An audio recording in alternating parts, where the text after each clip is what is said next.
Anda mau pakai Syafi'i begini boleh, mau pakai Hanafi begini boleh, mau pakai Hambali begini boleh, mau pakai Maliki begini boleh. Ya nggak boleh begini lah, ini nggak boleh ini. Ini tahiyat model apa?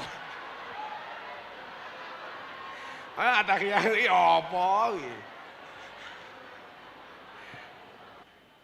Saya itu malu Mas Gibran, kalau mau Natalan gereja-gereja dikawal sama polisi, tentara, Banser. Seolah-olah mereka mau ibadah saja tidak aman, harus dikawal dengan tentara, harus dikawal dengan polisi. Betul? Malu kita itu seharusnya. Kalau saya seneng, saya sampaikan apa? Wahai kawan Nasraniku, silakan kamu datang ke gerejamu, beribadah sesuai dengan keyakinanmu. Kenapa? Karena saya meyakini gereja itu fasilitas untuk menjadi orang baik bagi orang Nasrani.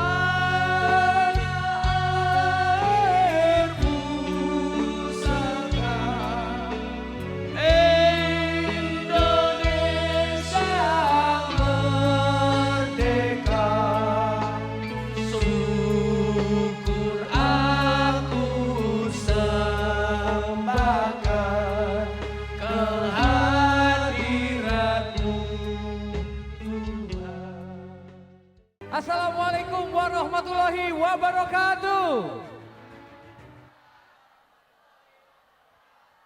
Salam sejahtera untuk kita semua, Om Swastiastu, Namo Buddhaya, salam kebajikan, salam, selamat siang teman-teman.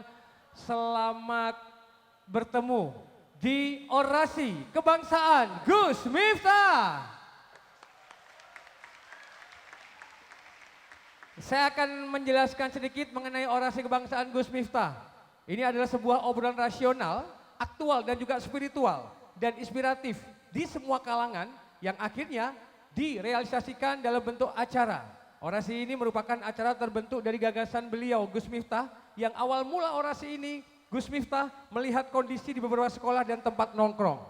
Orasi membuka diskusi interaktif yang akhirnya menjaring siapapun untuk bisa bertanya dan menemukan solusi atas masalah kehidupan bersosial maupun spiritualnya. Hal ini diharapkan mampu memberi energi baik untuk para pelaku usaha, umat dan anak-anak muda penerus bangsa di negeri ini. Agar tentunya bisa mendapatkan wawasan kebangsaan, menanggulangi sikap radikalisme dan juga solusi dari setiap pertanyaan dalam hidupnya dengan tema moderasi beragama, beragama dan berbangsa yang happy dan menyenangkan.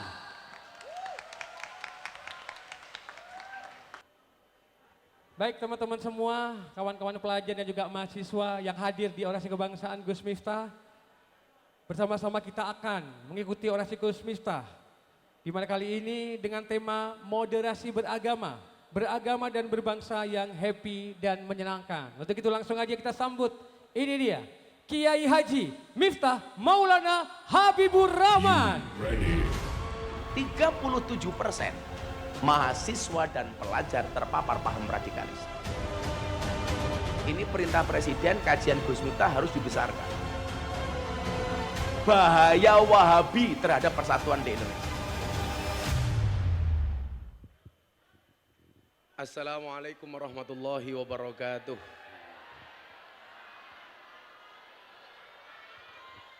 Selamat siang dan salam sejahtera untuk kita semuanya. Hamdan wa syukran lillah, la haula wala quwata illa billah, amma ba'dah. Yang sama-sama kita hormati Mas Wali Kota Surakarta, tepuk tangan untuk Mas Gibran.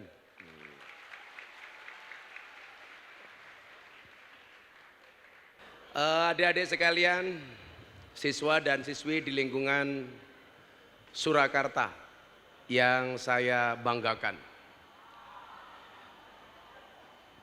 Beli semangka bakule perawan, perawane ayu bokonge lemu. Hei anak-anak Surakarta yang cantik dan tampan, izinkan Gus Miftah mengucapkan I love you.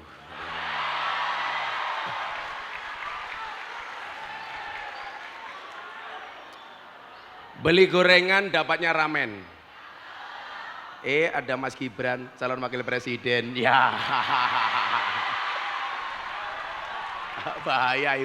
Orang bahaya tah? Enggak. Adik-adik sekalian, saya terima kasih kepada Mas Wali yang memberikan kesempatan saya untuk berbincang-bincang dengan adik-adik di Surakarta. Tentunya ini sebuah kebahagiaan bagi saya bisa ketemu langsung dengan adik-adik di Surakarta. Tentunya lebih bahagia lagi karena kita dalam momentum kemerdekaan Republik Indonesia. Adik-adik sekalian, orang sukses itu memahami proses, sementara orang gagal itu banyak protes. Kita bisa banyak belajar dari kesuksesan banyak orang. Seumpamanya kita hari ini di hadapan kita ada Mas Gibran, kita belajar dari kesuksesan beliau. Satu hal yang kemudian perlu saya sampaikan, ketika melihat orang sukses, tolong jangan dilihat kesuksesannya, tapi lihatlah prosesnya.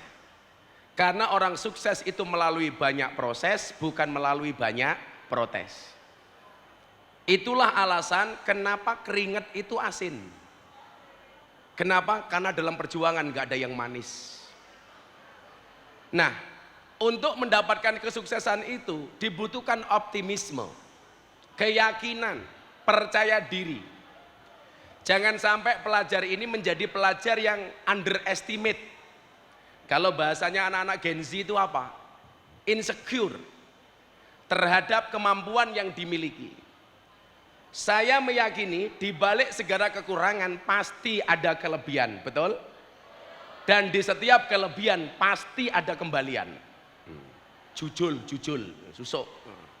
Nah, bangsa Indonesia dari awal kemerdekaannya mengajarkan kepada kita untuk menjadi pribadi yang optimis, pribadi yang percaya diri untuk menatap masa depannya. Itu pula kemudian yang adik-adik bisa lihat bagaimana kemudian dulu para pahlawan begitu percaya diri untuk membawa bangsa ini menjadi bangsa yang besar. Kenapa? Karena optimis. Apa bedanya orang optimis sama pesimis? Orang optimis itu melihat peluang dalam masalah. Sementara orang pesimis melihat masalah dalam peluang. Orang optimis itu selalu melihat lebihnya, tidak melihat kurangnya. Nah, saya melihat hari ini banyak generasi kita yang menatap masa depan bangsa Indonesia itu tidak optimis. Saya kasih contoh. Tahun 2022 saya diminta Bapak Presiden untuk ceramah di acara Forum Investor Daily Summit 2022, Mas. Di Jakarta Convention Center. Bagaimana mendatangkan investasi dunia. Nah, ini pas ada Bapak, ada Pak Presiden, semuanya ngumpul lah ini Mas. Nah, ini di JCC. Waktu itu saya diminta, saya dikasih waktu 10 menit. Bagaimana bangsa ini menjadi bangsa yang optimis. Saya bilang, tahun 2023 Indonesia sebagai salah satu negara yang terancam dengan adanya resesi global. Ternyata dijawab sama Al-Quran. Qul la yusibana illa ma kataballahu lana. Katakanlah sekali-kali musibah itu tidak akan pernah menimpa kami kecuali yang telah Allah tetapkan untuk kami, kata Al-Quran. Kita nggak boleh pesimis, kenapa? Huwa maulana, dia Allah sebagai penolong kita. Maka saya bilang, manusia punya kendala, Allah punya kendali. Manusia punya masalah, Allah punya solusi. Tugas manusia hanya mengangkat tangan, sisanya biarkan Allah yang turun tangan. Kenapa kita jadi pesimis? Saya bilang Indonesia itu bangsa yang berdikari, terutama mereka yang berada di pedesaan, nggak ngerti apa itu resesi. Wong orang desa itu asik kok Mas. Mangan sego yo berase dhewe, mangan sayur sayure dhewe, mangan buah buahe dhewe, mangan pitik pitike dhewe, mangan endok endoke pitik.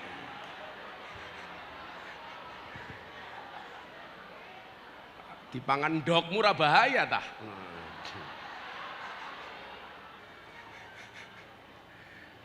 Nah, saya bilang jangan sampai dengan gambaran-gambaran seperti itu menjadikan kita pesimis menatap masa depan. Nah, selalu saja ada bayangan-bayangan kita tentang masa depan yang membuat kita takut. Coba adik-adik sekarang dijawab. Bayangkan Anda naik perahu. di tengah sungai. Perahunya bocor. Di samping perahu Anda banyak buaya. Apa yang harus Anda lakukan? Minta tolong sama buaya, cangkemin. Minta tolong sama buaya. Bayangkan Anda naik perahu, perahunya bocor di tengah sungai, samping perahu itu banyak buaya. Apa yang harus Anda lakukan? Berenang, hitipangan boyo we bro. Berdoa, ya sampai kamu berarti religius banget gitu loh. Tapi begitu rampung, kowe ndonga, boyone melu ndonga. Apa dongane? Kamu ndonga, ya Allah Tuhan lindungi saya. Boyone juga langsung ndonga, Allahumma barik lana. Ayo. Boyone ndonga nguntal awakmu. Bayangkan kalau Anda naik perahu di tengah sungai, kemudian perahunya bocor, di samping perahu itu banyak buaya. Apa yang harus kamu lakukan? Yang harus kamu lakukan hanya satu, apa? Berhenti membayangkan. Loh, kan saya bilang tadi apa? Bayangkan. Solusinya apa? Berhenti membayangkan. Kita itu nggak bisa besar, kenapa? Karena selalu saja takut dengan bayangan-bayangan masa depan. Maka quote-nya Gus Miftah apa? Saya bilang, bayangan itu adalah ilusi buruk tentang masa depan. Daripada kita buang-buang waktu untuk membayangkan sesuatu yang belum terjadi, mending kita mempersiapkan diri untuk menghadapi. Kita sering takut mas, saya terlahir sebagai orang miskin, saya terlahir sebagai orang desa, saya terlahir gak punya apa-apa. Sekarang orang kecil punya harapan jadi orang besar. Dulu siapa yang ngira Pak Jokowi bisa jadi presiden? Dan ternyata orang Solo bisa membuktikan itu. Bahwa orang biasa juga bisa menjadi seorang presiden.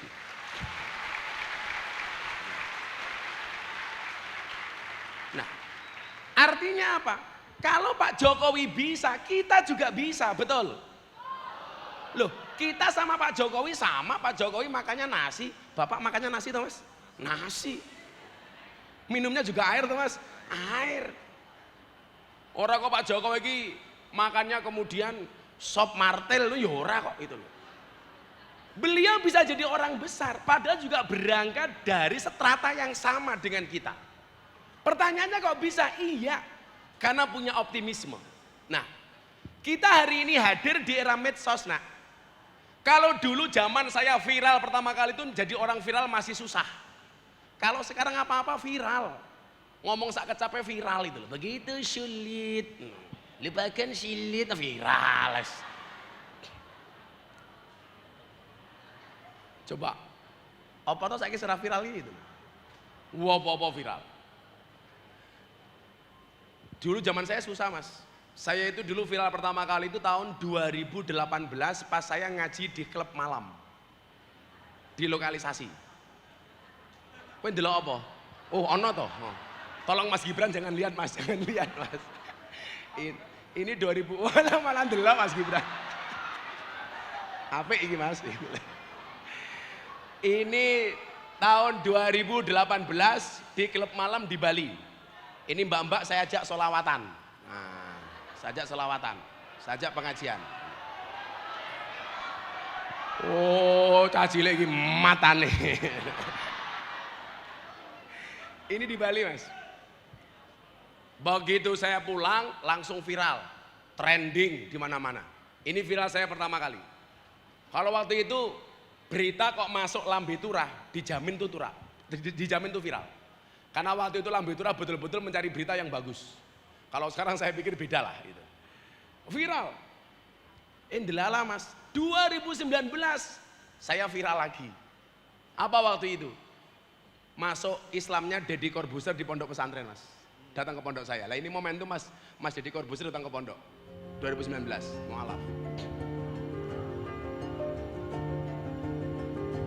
Asyhadu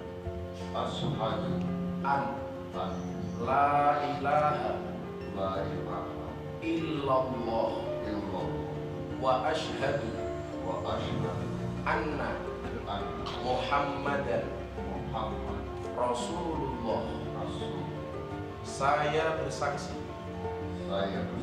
dengan sebenar-benarnya dengan sebenar-benarnya bahwa tidak ada Tuhan bahwa tidak ada Tuhan kecuali Allah, kecuali Allah. dan saya bersaksi Saya bersaksi sebenar-benarnya sebenar-benarnya bahwa Muhammad bahwa Muhammad adalah adalah utusan Allah. utusan Allah. Alhamdulillah. Ini tahun 2019, bulan Juni. Pertanyaannya begini, kalau hanya orang sekedar viral itu gampang, tapi bagaimana mempertahankan keviralan itu? Bagaimana bisa viral? Prestasi bukan sensasi.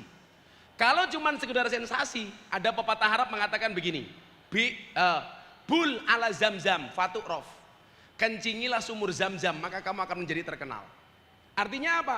Viral mencari melalui jalur sensasi. Saya tidak mau melakukan itu. Bahwa kita viral harus prestasi. Saya dikenal banyak orang, mengislamkan banyak orang, tapi saya dikenal sebagai tokoh yang toleran. Ada 7 provinsi yang mayoritas banyak orang non-Islam itu menggelar survei, Mas. 7 kiai yang paling dihormati di kalangan orang Nasrani. 1 ada nama Kiai Haji Abdurrahman Wahid, Gus Dur. Nomor 2 ada almarhum Kiai Haji Zainuddin MZ, dai sejuta umat. Nomor 3 ada almarhum Kiai Haji Hasyim Muzadi, mantan ketua umum PBNU. Nomor 4 ada Buya Syafi'i Ma'arif, almarhum, yang Pak Jokowi sangat dekat dengan beliau, mantan ketua umum Muhammadiyah. Yang kelima ada Profesor Dr. Quraisy Shihab, bapaknya Najwa Shihab, tafsir Al-Misbah.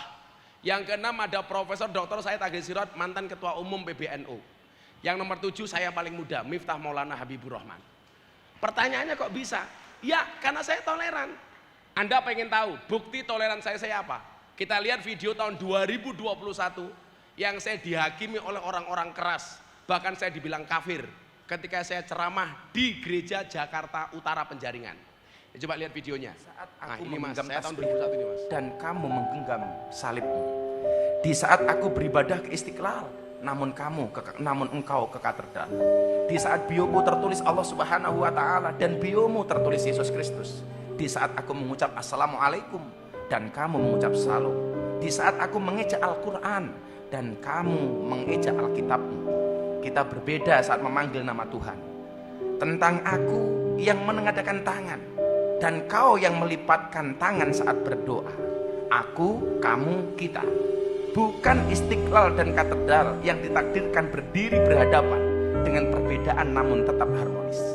Andai saja mereka memiliki nyawa, apa tidak mungkin mereka saling mencintai dan menghormati antara satu dan yang lainnya.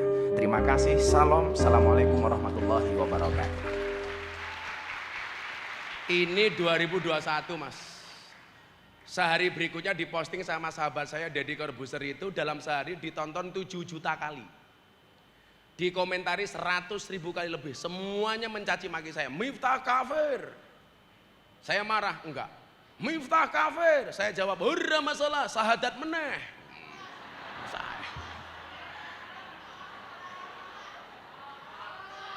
Malos rarewel ya Leo.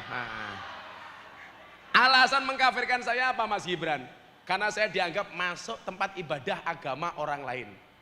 Saya jawab, kalau masuk tempat ibadah agama orang lain dibilang kafir, berarti orang Jawa Tengah itu banyak yang kafir. Kenapa? Karena sering masuk Candi Prambanan dan Borobudur. Kafir kabeh iki ayo kowe. Wis mbayar di kafir-kafir ke? Saya kemarin mengucapkan selamat Natal bagi yang melakukannya. Rayakanlah Natalmu dengan sukacita dan bahagia sebagaimana aku sukacita dan bahagia merayakan Idul Fitriku. Orang bilang Miftah Kristen. Saya jawab, siapa yang bilang? Buktinya kemarin 10 November saya mengucapkan selamat Hari Pahlawan, saya juga tidak jadi Avenger. Ayo. Saya mengucapkan selamat Hari Ibu, saya juga tidak jadi ibu. Kamu yang jomblo mengucapkan teman kamu selamat menikah, kamu tetap jomblo.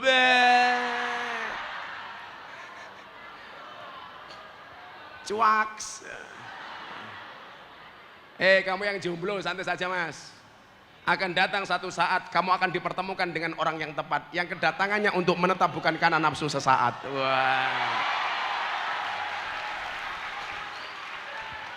Yang jelas jomblo itu free hatin. Santai. Saya dulu nggak pacaran ya tetap laku. Saya dulu nggak pacaran mas, bukan karena saya nggak laku, tapi karena memang nggak ada yang mau mas. Loh, aku biar kere banget ya cah. Saya dulu kuliah itu yang nggak punya motor cuman saya sendiri, kemana-mana jalan. Tapi hari ini saya katakan sama mereka, di balik kesuksesan seorang laki-laki akan ada banyak wanita yang menyesali. Jatuh no ambahmu. Lah Mas Gibran ini beda. Di balik kesuksesan seorang suami ada doa dari seorang istri. Itu artinya apa? Semakin banyak istri, semakin banyak yang mendoakan. Orang bahaya tak? Aman. Wes terus pacaran dok, santai saja. Betul? Nih, the best quote hari ini kamu tulis, kamu dengarkan. Percintaanmu boleh gagal, tapi karirmu harus jelas. Kenapa? Karena karir yang jelas akan mengundang cinta yang berkelas. Saya kebetulan bahasa-bahasa saya gitu mas itu banyak. Ditulis di bokong truk.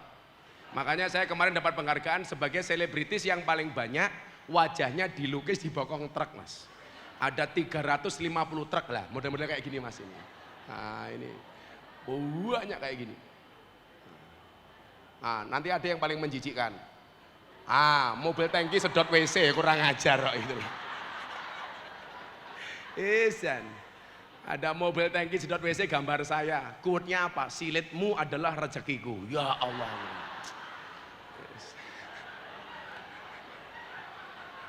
Angel aku. Nah, kita kembali soal viralitas tadi itu. Hari ini hampir semua orang Mas Gibran itu mencari informasi dari apa yang namanya gadget. Baik itu YouTube maupun melalui medsos yang lain. Pergeseran informasi begitu cepat. Dulu orang pengen mendapatkan informasi melalui TV. Makanya pengajian-pengajian di TV itu keren. Kemudian berpindah ke YouTube. YouTube kemudian trafiknya menurun gara-gara ada Instagram, ada Facebook waktu itu. Kemudian muncul Instagram, apalagi hari ini TikTok. Dengan durasi 2 menit sudah bisa lihat tausiah. Dengan durasi sekian menit sudah bisa melihat tokoh yang diidolakan. Ternyata ada plus minusnya. Kalau dulu zaman masa kecil saya Mas Gibran ini mohon maaf. Malam ini ada berita champion tadi malam bertanding Real Madrid Barcelona. Kita pengen mendapatkan update beritanya baru besok pagi. Bahkan kalau udah terlalu pagi nunggu koran keesokan harinya. Dulu Anda kalau mau berkirim surat lebaran harus menggunakan kartu lebaran melalui kantor pos. Dulu saya ngekos kalau mau uang, ibu bapak saya harus kirim melalui wesel. Informasi yang begitu cepat itu memungkinkan kita untuk mendapatkan informasi-informasi yang tidak bisa dipertanggungjawabkan. Terutama kaitannya dengan kebangsaan dan keagamaan. Hari ini begitu gampang kita mencaci pemerintah atau mencaci orang lain itu dengan menggunakan media sosial yang kita miliki. Nah, saya itu mas pas pulang dari dari Taiwan waktu itu. Jadi saya setelah mengislamkan Mas Dedi itu saya ada pengajian di Taiwan. Di pesawat itu saya nggak bisa tidur mas, baca satu ayat dalam surat Yasin. Tak angen-angen nganti paham itu maksudnya apa tuh? Ayatnya apa dek? Al yauma nakhtimu ala afwahihim wa tukallimuna aydihim wa tashhadu arjuluhum bima kanu yaksibun. Satu hari di mana tangan dikunci, mohon maaf, mulut dikunci, tangan berbicara, kaki menjadi saksi. Saya waktu itu mikir, kenapa kok mulutnya dikunci, tangannya yang berbicara? Ternyata hari ini mas mohon maaf, orang itu banyak berbuat dosa dengan tangannya, dengan jari-jarinya, dengan jempolnya. Sekarang kalau Anda mau menghina saya, menghina Mas Gibran, tidak perlu memaki secara langsung. Cukup dengan postingan di medsos. Ini besok semuanya akan dipertanggungjawabkan di hadapan Tuhan. Besok apapun ketikanmu akan ada pertanggungjawaban. Bahkan saya menduga sekarang malaikat Raqib dan Atid sudah tidak lagi mencatat amal manusia. Kenapa? Karena manusia sibuk mencatat amalnya masing-masing melalui HP-nya masing-masing. Makanya besok begitu hari kiamat Anda dihisap, Malaikat datang, kowe seneng, alah malaikat ran duwe catatan. Begitu malaikat datang langsung dia teriak, buka HP-mu, muncul kabeh. Tangan, Mbak. Nah, jeleknya kemudian apa? Karena begitu gampang kita mendapatkan informasi, kita sering mendapatkan informasi yang salah. Melalui ujaran-ujaran kebencian yang tidak bisa dipertanggungjawabkan kebenarannya, tetapi kita ikuti. Maka disitulah kemudian muncul paham namanya radikal. Bagaimana kemudian orang diajari menjadi keras. Bagaimana orang menjadi benci dengan orang lain. Hanya gara-gara melihat postingan yang ada di media sosial. Maka hari ini mau saya sampaikan, Mas tolong dilihatkan di depan. Orang-orang yang mulai terpapar paham radikal itu ciri-cirinya apa? Kita lihat di sini Mas. Adik-adik semuanya dilihat. Setelah ini langsung nanti kita tanya jawab. Ya. Ciri-ciri orang yang mulai terpapar paham radikal. Yang pertama, tidak menerima khilafiyah. Khilafiyah itu apa? Perbedaan. Ciri umum dari orang yang berpaham radikal adalah tidak mengakui perbedaan pendapat.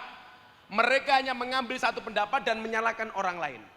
Ternyata ini tidak hanya persoalan keagamaan, juga kebangsaan. Makanya coba Anda lihat, orang berbeda itu sebenarnya boleh kok. Yang nggak boleh itu adalah bercerai-berai dan bermusuhan.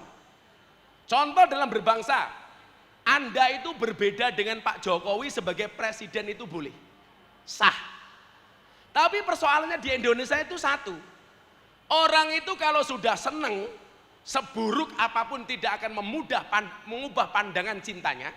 Tetapi kalau orang itu sudah benci, sebaik apapun tidak akan merubah kebenciannya. Orang bilang, Pak Jokowi anti kritik. Saya termasuk orang yang pernah memberikan kritikan kepada Pak Presiden. Ketika ada keputusan Presiden tentang legalitas miras, Mas. Waktu itu kan ramai, kontroversi. Saya konversi pers. Saya bilang, Bapak Presiden yang terhormat, saya Miftah Maulana Habibur Rahman. Dengan ini menyatakan dengan tegas menolak legalitas miras. Kenapa? Karena keharaman khamr dalam Al-Quran itu qat'i mutlak. Tidak bisa ditawar-tawar. Bagi saya, minuman keras yang halal dan layak untuk dikonsumsi hanya satu. Apa? Es batu. Minuman keras Mas, atos. Gitu. Pak Praktik malam itu telepon saya. Gus, masukan Gus Miftah diterima sama Presiden. Besok keputusan Presiden dibatalkan. Ini menunjukkan apa? Pak Jokowi juga mendengar rakyatnya. Yang menjadi problem itu adalah kita itu kalau sudah tidak seneng, cara menyampaikannya itu kasar, tidak dengan cara yang baik. Harusnya yang kita kritisi kebijakannya, tapi yang kita serang adalah personalnya, yang kita serang fisiknya, yang kita serang orangnya. Anda boleh nggak setuju dengan Mas Gibran sebagai wali kota, keputusannya Anda boleh kemudian berbeda pendapat. Tetapi yang dikritisi itu kebijakannya Mas, bukan personal orangnya. Ini kesalahan kita. Kalau orang menganggap dirinya paling benar kemudian orang lain salah, ini jelas orang yang mulai terpapar paham radikal. Contoh, saya tahun 2022 bersih tegang dengan Ustadz Khalid Basalamah. Terkait apa? Terkait wayang. Karena Ustadz Khalid mengharamkan wayang dan saya nggak terima dengan pandangan itu. Bagi saya wayang tidak haram. Pas haji tahun 2022, saya ketemu dengan Ustadz Khalid Basalamah di Arafah. Orang bilang, Miftah sama Ustadz Khalid bermusuhan, pasti kelahi di Mekah. Begitu beliau muncul Mas, tak rangkul Mas. Orang bertanya, loh bukankah kalian berbeda pendapat? Iya, saya berbeda pendapat dengan Ustadz Khalid, tapi bukan berarti saya bermusuhan dengan Ustadz Khalid. Kenapa? Karena perbedaan itu ada masalah pendapat. Keilmuan, saya tidak mungkin memusuhi secara personal. Di Indonesia itu nggak bisa Mas. Kalau sudah berbeda pendapat pasti dikira musuh. Kok saya berbeda pendapat dengan Mas Gibran, orang akan mengatakan wah Miftah kayak kalau Mas Gibran bermusuhan. Anda salah. Nah yang paling parah di Indonesia adalah orang tidak bisa menerima perbedaan pendapat terkait agama, menganggap pandangan agamanya paling benar dan menyalahkan pandangan orang lain. Padahal mohon maaf, ayat Quran itu turun dengan multi tafsir. Saya mau kasih contoh, mohon izin Mas, saya tak berdiri Mas. Ada coba dilihat, ini mau saya kasih contoh bagaimana Al-Quran itu tafsirnya banyak. Di depan balai kota ada tabrakan motor. Dier. Ketika tabrakan itu berlangsung, ada 3 orang. 1 kiai, 2 polisi, 3 makelar. Kira-kira 3 orang ini ketika ngomentari kecelakaan itu beda-beda apa sama? Beda apa sama? Pasti beda. Dier yang komentar kiai. Kiai akan mengatakan innalillahi wa inna ilaihi rajiun. Ya maklum tuh cangkemnya kiai, gitu loh. Langsung innalillahi. Tapi kalau yang lihat polisi, kira-kira komentarnya polisi apa, Dik? Ini kalau dilihat dari TKP-nya, kecelakaan ini terjadi karena pelanggaran lampu lalu lintas. Polisi normatif. Begitu tabrakan dier yang lihat makelar, kira-kira bahasanya apa? Motornya rusaknya 70%. Ini harga motornya 10 juta. Rusak 70%. Ini kalau dijual harganya tinggal 3 juta.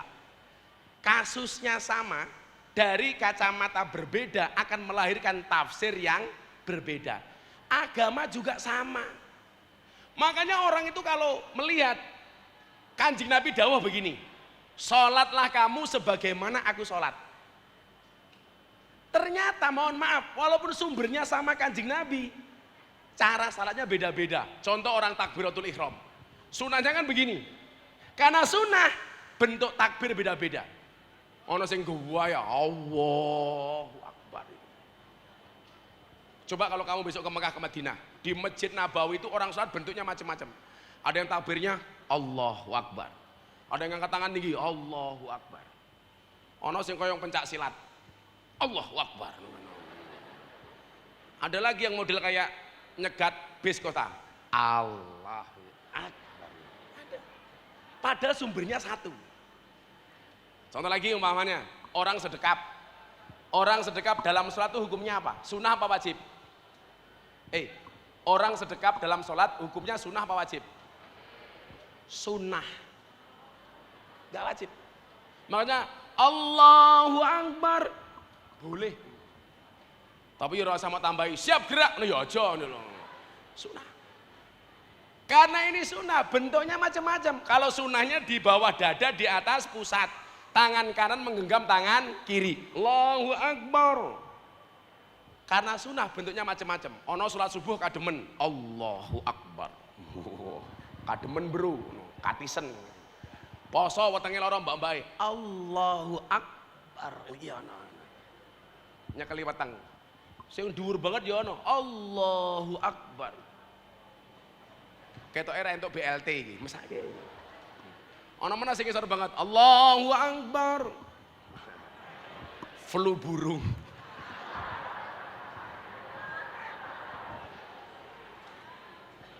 Tahiyat itu loh Mas. Kakak Danile, tahiyat itu loh. Kamu pernah lihat gak orang tahiyat bentuknya macam-macam? Ana sing ngene, ana sing ngene-ngene, ana sing ngene-ngene ya kan? Ternyata imam madhab 4 yang masyhur itu ya beda-beda le. Imam Syafi'i asyhadu alla ilaha illallah sampai rampung fil alamina innaka hamidum majid. Tek baru assalamualaikum. Kalau Imam Hanafi cuman sekali tok asyhadu alla ilaha illallah. Wis orang ngadeg meneh. Ngomong impoten tak ajar. Asyhadu alla ilaha illallah wis rampung. Kalau Imam Hambali setiap ketemu kalimat Allah telunjuknya goyang. At-tahiyatul mubarakatuh shalawatu thayyibatulillah assalamualaikum ayyuhan nabi wa rahmatullah assalamualaikum wa ibadillah asyhadu alla ilaha illallah. Ketemu Allah tuwing.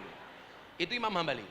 Kalau Imam Maliki dari awal sampai akhir tangannya bergerak enggak berhenti. At-tahiyatul mubarakatuh shalawatu thayyibatulillah assalamualaikum ayyuhan nabi wa bener semua Gus, bener.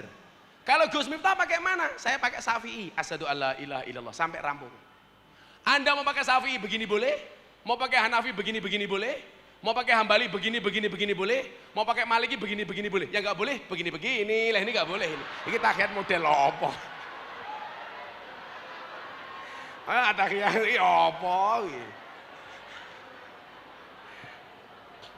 Nah, termasuk di Solo Raya ini yang dulu sering ramai apa? Katalah perbedaan antara NU dengan MTA. Ya sudah lah. Wong semuanya orang punya cara masing-masing ya Mas ya. Kowe arep melu MTA ya urusanmu, kowe melu NU ya urusanmu, kowe melu Muhammadiyah ya urusanmu. Tetapi kita tidak boleh mengklaim bahwa pandangan kita paling benar kemudian menyalahkan orang lain. Nggak boleh. Kalau NU dan Muhammadiyah itu kemarin pas saya terakhir ceramah di hadapan Bapak itu forum silaturahim ketua umum parpol, saya bilang pas ada Pak Jokowi, ada Pak Prabowo, ada Cak Imin, ada Pak Erlangga, ada Pak Zulkifli Hasan, saya bilang apa bedanya NU dan Muhammadiyah? Bedanya satu, kalau anaknya Kiai NU itu dipanggil Gus, kalau anaknya Kiai Muhammadiyah dipanggil guys. NU Gus, Muhammadiyah guys. Satu, perbedaan ulama. Hai guys. Kemudian yang kedua, ndi mau gambare? Wah ini. Tidak punya dasar keilmuan. Rata-rata orang radikal itu Tony Boster. Waton muni ndobose banter. Becak tanpa pir, waton jeplak tanpa mikir. Ban becak tanpa pelek, waton jeplak ra nganggo utek. Jarkoni iso ngajar iso nglakoni. Gajah dibelangkoni, ora sedeng. Gegeden das. Enggak punya dasar keilmuan. Lanjut. Kemudian orang radikal itu eksklusif. Ciri lainnya suka eksklusif dalam berkelompok. Cenderung merasa kelompoknya saja yang berada di jalan yang lurus dan merasa paling benar. Ini namanya fanatisme buta. Enggak boleh. Ta'assub dalam agama itu. Ini eksklusif. Makanya besok ini kita pemilu di Solo Raya harus kondusif. Apapun perbedaan partainya, perbedaan calegnya, perbedaan pilpresnya, tetap harus rukun. Setuju? Enggak boleh saling menyalahkan. Enggak boleh merasa paling benar. Kemudian yang keempat, ini yang bahaya Mas Gibran. Orang radikal itu anti Pancasila. Kalau kelompok Islam radikal biasanya akan menentang ideologi Pancasila karena dianggap salah dan tidak menerapkan syariat Islam. Contoh, orang yang menganggap Pancasila itu tidak boleh. Ada ustadz yang mengatakan begini Mas, Pancasila, sebut Pancasila bid'ah, orang kafir cinta tanah air, kita cinta Madinah. Ini hati-hati. Orang yang mengatakan Pancasila itu tidak cocok dengan Indonesia, ini jelas orang yang tidak memahami sejarah. Pancasila itu prosesnya panjang. Peran Pancasila itu ikhtiar hebat dari orang-orang terdahulu, dari founding fathers. Kemudian apa? Orang-orang begini tidak mencintai tanah airnya. Selalu saja membangga-banggakan bangsa lain. Madinah hebat, Palestina hebat. Tetapi ketika mencintai Indonesia dia mengatakan cinta tanah air tidak ada dalilnya. Coba kita lihat sejarah. Nabi Muhammad hijrah dari Mekah ke Madinah. Begitu beliau berangkat dari Mekah, mata beliau menatap kota Mekah dengan mengatakan apa? Wallah innaki la ahabbul ardi ilayya. Demi Allah, kamu tanah Mekah adalah tanah yang paling aku cintai. Begitu masuk kota Madinah, tangannya diangkat berdoa. Allahumma habib ilainal Madinah ka hubbina ila Makkah wa asyad. Ya Allah ya Rabb, anugerahkanlah aku mencintai kota Madinah sebagaimana aku mencintai kota Makkah. Pertanyaannya begini, kenapa Nabi Muhammad mencintai tanah air? Jawabannya sederhana. Karena Nabi Muhammad lahir di Arab, besar di Arab, hidup di Arab, berjuang di Arab, dan beliau meninggal di Arab serta dimakamkan di tanah Arab. Itulah alasan kenapa Nabi mencintai tanah Arab. Pertanyaannya, kenapa kita mencintai Indonesia? Karena kita lahir di Indonesia, besar di Indonesia, hidup di Indonesia, bekerja di Indonesia, berjuang di Indonesia, mati dimakamkan di Indonesia. Itulah alasan kita mencintai Indo. Kamu nggak semangat Indonesia? Semangat dong, canom orang semangat. Itulah alasan kenapa kita mencintai Indo. Coba. Untuk mencintai Indonesia kamu tanya dalil. Ketika Palestina dibom sama Israel, kamu bela Palestina tidak nyari dalil. Kan pekok itu loh. Ayo. Untuk mencintai negaramu kamu cari-cari dalil. Untuk mencintai negara lain kamu tidak cari dalil. Padahal apa? Hubbul waton minal iman. Mencintai negara itu bagian dari iman. Terakhir, nomor 5, ciri orang radikal itu memusuhi orang yang beda agama. Orang radikal kiranya kurang memahami konsep pembagian kafir. Semua orang kafir selain muslim itu musuh agama, harus diperangi, bahkan halal nyawanya. Nggak ada, Le. Nabi Muhammad itu toleran. Coba saya mau tanya begini, boleh nggak orang Islam menerima pemberian dari orang non Islam? Boleh nggak orang non Islam menerima pemberian dari orang Islam? Boleh. Adik-adik, lihat analogi saya yang paling sederhana kenapa kita harus akur orang Indonesia. Indonesia itu rumah besar. Di dalam rumah besar ini ada 6 kamar.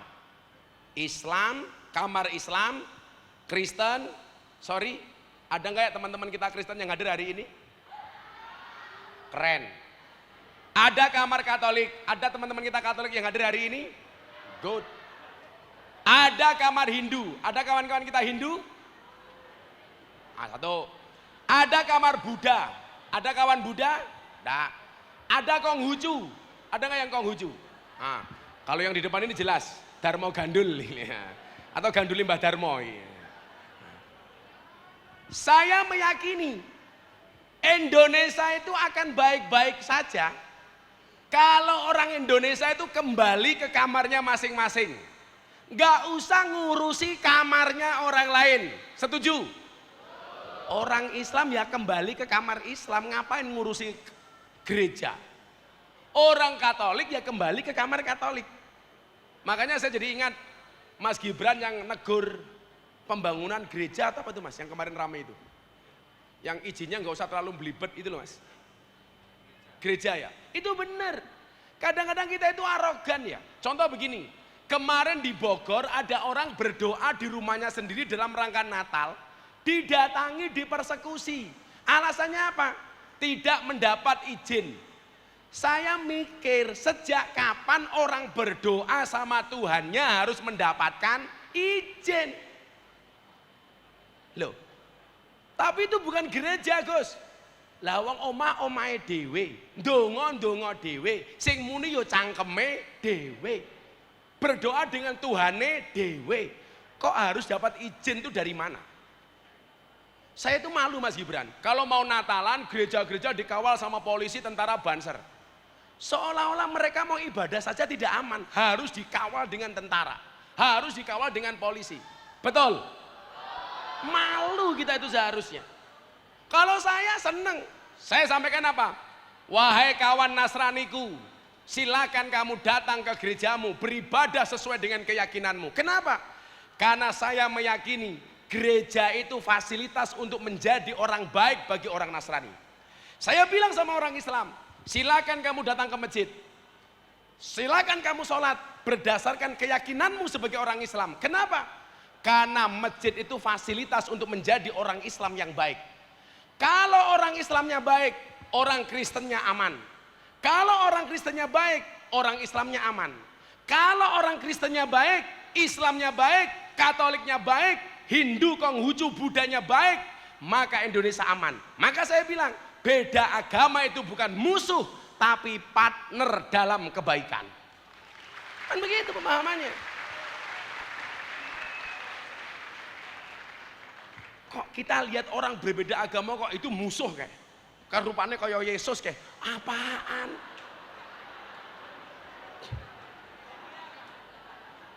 Sing kaya Yesus ki malah aku rambutnya gondrong ini ki. Nah, coba meyakini agama yang kita peluk benar itu hukumnya wajib. Tapi bukan berarti diperbolehkan menyalahkan agama orang lain. Kalau konsep Al-Quran apa Mas Gibran? Wala tasubbul ladina yad'una min dunillah fayasubbullah adwam bighairi ilm.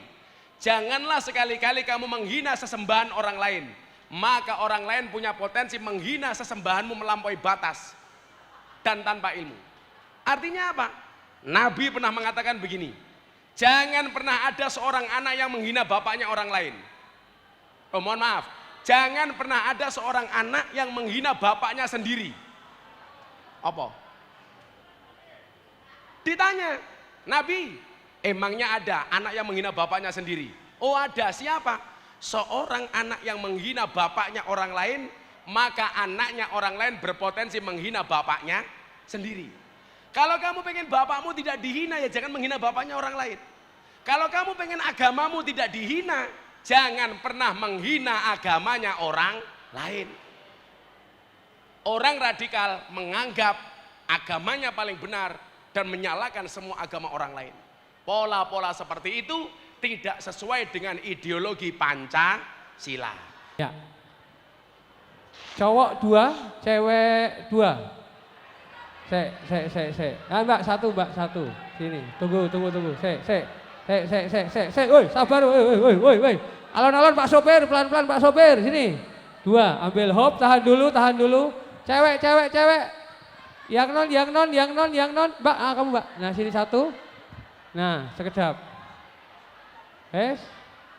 Ayo, kini Mas, maju Mas. Apa Mbak, panggilannya Mbak Juli? Apa Jul?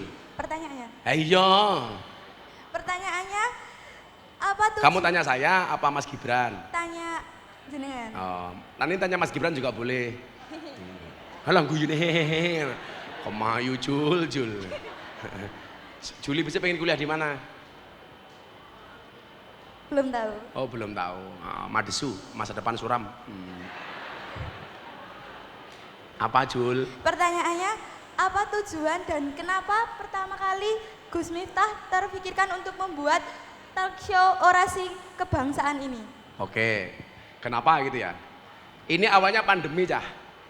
Saya sampai bilang begini, jika kamu tidak terlahir sebagai orang yang kaya dan cerdas, maka jadilah orang yang kreatif dan pekerja keras. Saya waktu itu melihat Mas, gara-gara pandemi itu kan orang banyak takut mati. Maka kemudian kesadaran beragamanya itu tinggi. Akhirnya udah pengen ngaji. Lah yang saya sayangkan adalah banyak orang yang ngaji melalui jalur yang salah. Begitu ngaji suka menyalahkan orang lain, mengkafirkan orang lain, membid'ahkan orang lain, menerakakan orang lain. Dan itu banyak. Lah yang diserang anak-anak muda. Maka kemudian saya buat ini. Kemudian yang kedua apa? Menipisnya nilai-nilai kebangsaan. Coba bayangkan zaman sekolah adik-adik hari ini dengan zamannya Mas Gibran, zaman saya. Dulu zaman kita itu Mas, masih ada pendidikan namanya PSPB. Pendidikan Sejarah Perjuangan Bangsa. Udah nggak ada. Ya berarti tua aku Mas, tua aku. Ada Pak Guru di sini. Ada yang sepuh nggak? Guru atau siapa? Oh nggak ada. Dulu zaman saya itu masih ada PSPB. Pendidikan Sejarah Perjuangan Bangsa. Bagaimana saya diajarkan untuk mengenal sejarah. Nama-nama pahlawan dihafal. Coba kamu sebutkan 7 nama pahlawan, 4 cowok, 3 cewek. IR Soekarno. Siapa? Insinyur Soekarno. Insinyur Soekarno. Muhammad Yamin. Muhammad Yamin. Supomo. Lucinta Luna. Oh bukan. Ahmad Yani. Yang cewek, yang sekarang yang cewek. Raden Ajeng Kartini. Cut Nyadin, Cut Mini, Cut Keke, Cut Tari. Nah, apa lagi? Siapa lagi? Satunya Cut Nyadin, Cut siapa? Cut Mu Kecut gitu loh, cangkemnya kecut. Cut Meutia. Siapa lagi? Sing wedok.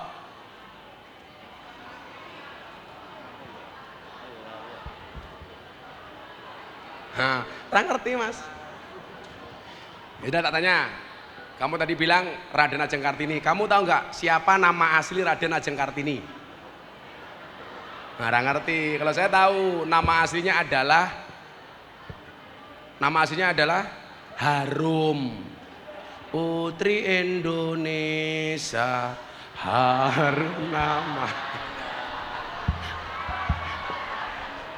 Lah ternyata banyak nama-nama tokoh itu rata-rata punya nama asli Mas. Contoh Ki Hajar Dewantoro.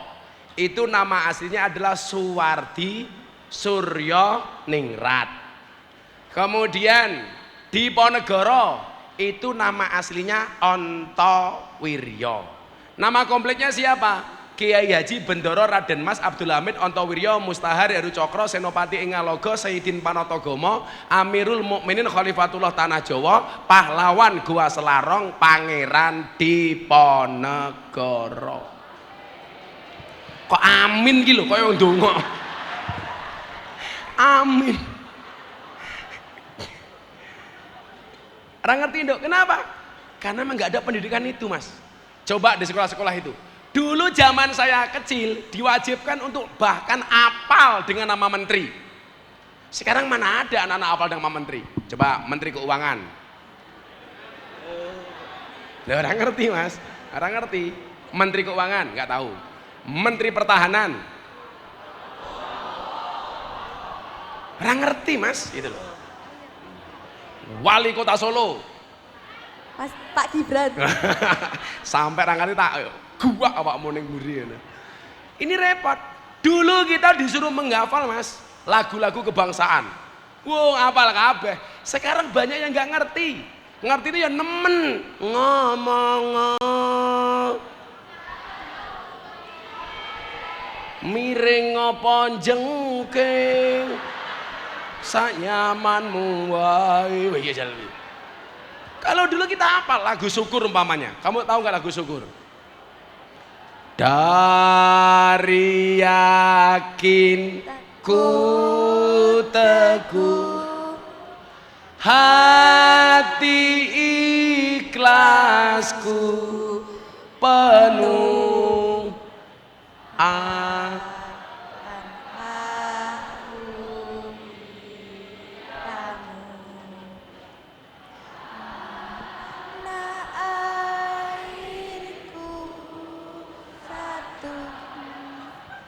Fales.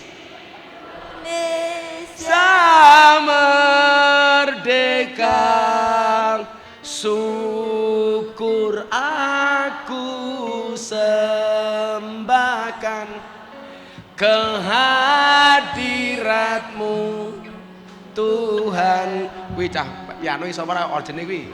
Aku pengen krungu anak-anak sekali lagi. Dari yakin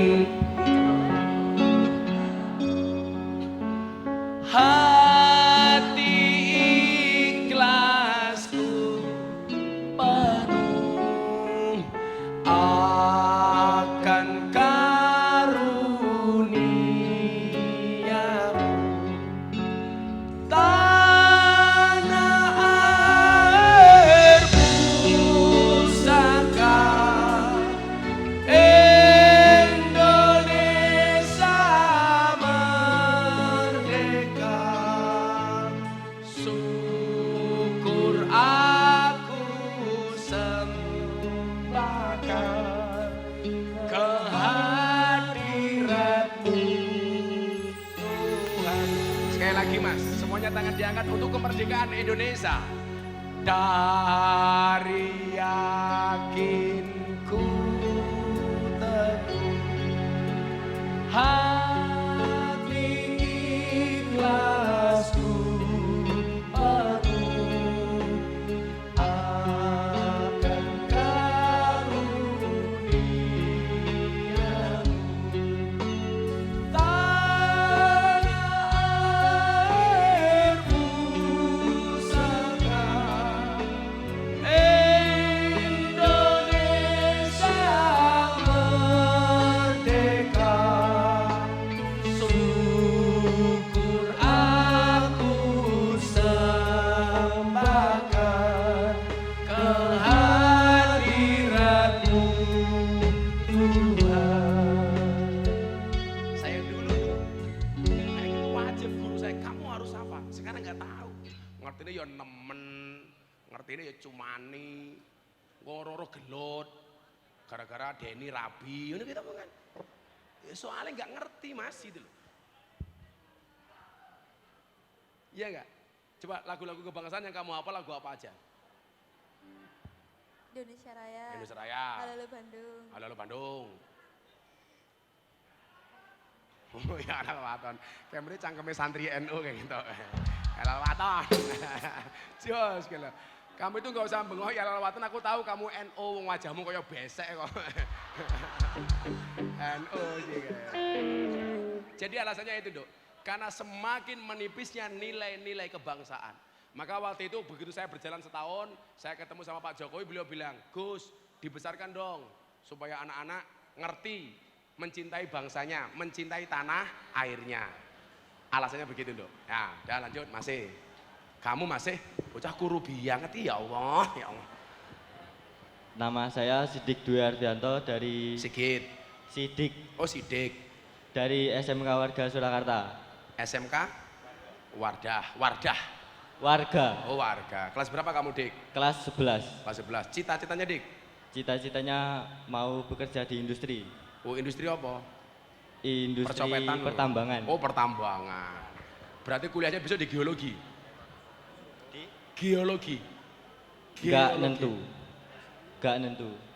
Karena bisa juga kuliah di teknik mesin Oh, lagi. di mesinnya ya. Itu.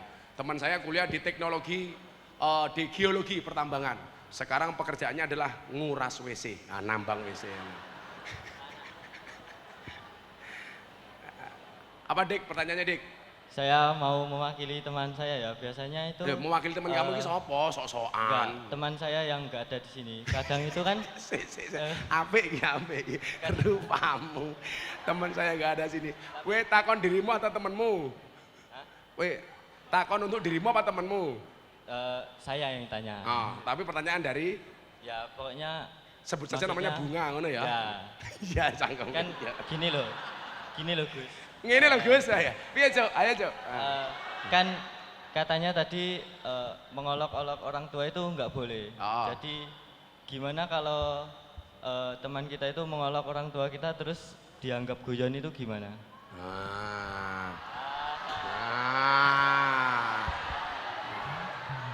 Wonge ya teko kuwi. Wonge ya teko.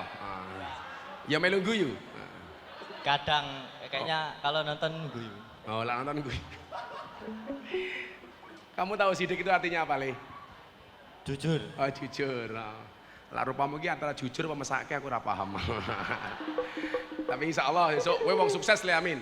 Kalau kamu dibully, santai saja, Dik. Masa depan itu seperti sekumpulan tempe. Nggak ada yang tahu. Wah. Jadi begini ya, saya itu orangnya suka guyon. Wus, cangkem saya itu dianggap cangkem bosok lah. Gitu. Kayak kemarin saya di Surabaya, Mas Gibran. Ada wartawan pas hari peringatan Hari Pahlawan, ada wartawan dari Australia tanya begini. Saya itu melihat Gus Miftah kok sering ngomong dancuk, alasannya apa? Wartawan Australia. Jawaban saya waktu itu apa, Mas? Saya itu ngomong dancuk karena dalam rangka mempertahankan kearifan lokal. Loh, iya, alasannya apa? Sekarang kan apa-apa diklaim milik Malaysia, Mas Gibran. Wayang Malaysia, reok Malaysia, keris Malaysia, batiknya Solo loh diaku Malaysia. Lah saya khawatir kalau orang Indonesia nggak ada yang berani ngomong dancuk. Saya khawatir dancuk diklaim sebagai milik Malaysia. Kan ya lucu, masa Ipin Upin ngomong dancuk? Dancuk, ya ra pantes kok itu. Makanya kalau Mas Gibran ngomong ya ora pantes, masa wali kota ngomong dancuk. Lah Gus Miftah saja dalam rangka mempertahankan kearifan lokal. Tapi saya tahu posisi Le. Mana kemudian yang tidak boleh untuk guyon umpamane. Termasuk apa? Guyoni wong tua kuwi ora pantes. Enggak pantes. Makanya saya itu orang yang menjaga tinggi etika. Contoh, saya mau tanya sama kamu. Siapa nama Presiden Republik Indonesia? Kamu jawab pakai mic. Pakai mic. Bapak Insinyur Bapak Insinyur Haji Joko Widodo. Nanti dulu, walaupun ngomongnya terbata-bata, tapi saya senang dengan dia. Bapak Insinyur Haji, minimal masih ada takdim Bapak. Kita itu menghormati pemimpin sendiri kadang-kadang nggak bisa kok. Sopo? Presiden Indonesia, Jokowi, nggak pantes Le. Kalau sama pemimpin sendiri kita jangkar coba, nggak pantas. Sopo wali kota Solo, Gibran, nggak pantas. Minimal ada status sosial beliau sebagai pemimpin, Pak Gibran, Mas Gibran. Kayak kemarin saya tanya di Temanggung, siapa nama wakil presiden? Amar Ma'ruf Nahi Mungkar lah. Iki kepiye to ki ngawur ya aku. Wis angel gitu loh. Saya itu membiasakan diri ya untuk takdiman wa takriman wa mahabbatan. Dengan pemimpin-pemimpin kita, siapa nama Bapak Presiden? Bapak Presiden Joko Widodo. Kita pelajar ngomong presiden ngomong sak geleme dhewe. Jokowi. Sopo menteri sekretaris negara? Pratikno, gak pantes.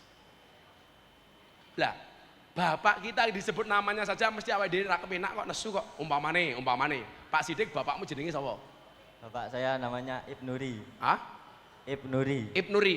Nur, ngono kira-kira kowe tersinggung apa ora? Tersinggung sebagai anak. Tersinggung banget. Nah, makanya kalau untuk urusan orang tua, please lah, jangan guyon. Masih banyak gojek kere yang lain, betul? Gak usah orang tua lah, ngapain kita kok guyon kok pakai orang tua, orang cerdas men itu. Yang guyon standar-standar saja lah. Kue guyon bosok-bosokan kok aku tak layani. Tapi jangan menertawakan orang tua. Orang tua untuk mainan, saya nggak setuju. Nah, ayo lanjut. Perkenalkan, nama saya Zufar Ahmadinejad Kusuma Wijaya dari... Kowe iki ngomong apa kemu ya cepet dia. Ngomong Gus. Siapa namanya? Zufar Ahmadinejad Kusuma Wijaya. Shadaqallahul adzim. Panggilannya Wijaya. Zufar Gus. Oh Zulfa. Kelas berapa Zulfa? Kelas 11. Dari SMK? SMA 5. SMA 5. Ya. Cita-cita? Pengusaha Gus. Pengusaha apa? Perikanan. Pantesan kowe komisen kaya lele ya nah. Tapi jangan menghina. Kalau kamu punya suami berkumis pertahankan. Fik dia lele bukan buaya. Masuk. Zilfa, calon perikanan nih loh. Ya Allah. Apa pertanyaannya Mas Zilfa? Bagaimana pendapat kita, pendapat Gus? Kalau pendapat kita jawaban dewe kok. Pendapat kita ya jawaban dewe. Pendapat Gus jika ada teman yang mengajak kita radikalisme. Tolak kok. Jak gelut kok. Ini urusan ideologi le. Ya tentunya kita tolak dengan cara yang baik. Termasuk ini Pak Wali nyuwun sewu nggih. Salah satu pintu masuk radikalisme di sekolah itu melalui rohis. Karena biasanya rohis itu ngundang ustadz dari luar. Tolong diseleksi. Jangan sampai ada ustadz yang sukanya menjelek-jelekkan pemerintah, menyalah-nyalakan pemerintah, diundang, akhirnya ikut-ikutan memprovokasi anak-anak. Contoh begini, pertama kali muncul COVID-19, pemerintah ditekan untuk lockdown nasional, Pak Jokowi tidak bergeming. Wah, ya kan? Kebijakan pemerintah, kemudian muncul BLT, ya BLT. Covid belum berakhir, pemerintah bikin kebijakan vaksinasi nasional. Orang mulai cerewet, itu nggak bener vaksin proyek pemerintah, bla bla bla bla bla bla bla. Nah, akhirnya vaksin tetap berjalan, minta sertifikasi halal, ya kan waktu itu. Akhirnya MUI mengeluarkan vaksin sertifikasi MUI. Begitu sertifikasi halal muncul, cerewet meneh. Apa? Minta supaya yang disontek pertama kali presiden, Pak Jokowi kerso. Oke, presiden sontek pertama kali. Pak Jokowi kerso, jangan sampai kita dibohongi rakyat, tolong sonteknya live disiarkan TV. Bener kan waktu itu? Pak Jokowi juga mau lagi live TV. Masih cerewet lagi. Jangan-jangan yang disontekkan beda dengan rakyat.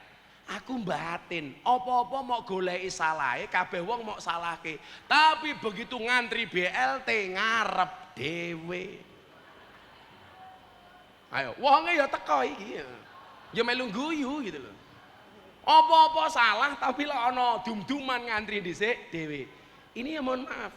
Ini paham-paham seperti ini harus kita tolak. Makanya ingat, kalau kamu buka medsos, saran Gus Miftah satu. Ikutlah pendapat ahli, jangan ikut-ikutan orang yang ahli berpendapat. Karena sekarang di era medsos semuanya bisa berpendapat, walaupun dia nggak ahli, melu-melu nyangkem. Dan ini bahaya. Kemudian kalau kamu postinglah yang penting, jangan yang penting posting. Itu saja. Lah aku malah saiki postingnya guyon-guyon wae kok.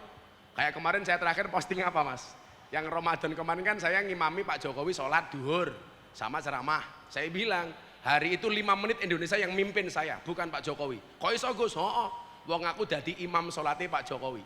Pak Jokowi manut karo aku. Saya mau sholat tengok ke belakang, sawu sufu fakum fis sholah, luruskan dan rapatkan softnya di dalam sholat. Pak Jokowi jawab, enggih Gus, bagus. Imam sholat soalnya itu. Jadi kalau saya tak buat santai-santai saja.